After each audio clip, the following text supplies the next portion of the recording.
Fine sir. So ಈ war ಏನೋ ಶುರುವಾಯಿತು, ಖಮೇನಿ ಮತ್ತು ಅವರ ಫ್ಯಾಮಿಲಿ ಒಂದಿಷ್ಟು ಮೆಂಬರ್ಸ್ ತೀರ್ಕೊಂಡಿದ್ದಾರೆ. ಸೊ ಇದು ಆದ ನಂತರ ಏನಾಗಬಹುದು ಇರಾನ್ನಲ್ಲಿ? ಬಿಕಮ್ ದ ಸುಪ್ರೀಂ ಲೀಡರ್, ಅವ್ರ ಮಗ ಬರ್ಬೋದು, ಇಲ್ಲ ಇವನೇ ಸುಪ್ರೀಂ ಲೀಡರ್ ಆದರೂ ಆಗ್ಬೋದು. ಬಟ್ ಈ is more ideologically and more conservationist compared to this Khamenei. ಈ is very strong fellow.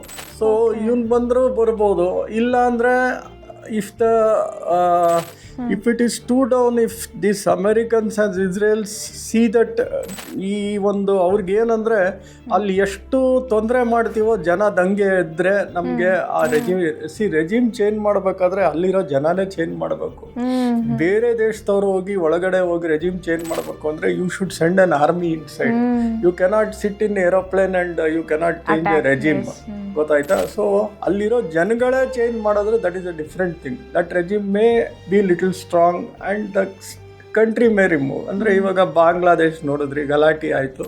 But N S elected government has come back into the place. There is it runs good or it runs corruptive, that is a different thing, but at least there is a system and government in the place. ಆ ಥರ ಆದರೆ ಮಾತ್ರನೇ ನಿಮ್ಗೆ regime change ಆ ಒಂದು ದೇಶ ಉಳಿಯುತ್ತೆ. ಇಲ್ಲ ಲಿಬಿಯಾ ರೆಜಿಮ್ ಚೇಂಜ್ ಮಾಡೋಕ್ಕೆ ಹೋದ್ರು ಮುಗಿದೋಯ್ತು, ಇರಾಕ್ ರೆಜಿಮ್ ಚೇಂಜ್ ಮಾಡೋಕ್ಕೆ ಹೋದ್ರು ಮುಗಿದೋಯ್ತು, ಆಫ್ಘಾನಿಸ್ತಾನ ಏನೋ ಮಾಡೋಕ್ಕೆ ಹೋದ್ರು ಮುಗಿದೋಯ್ತು.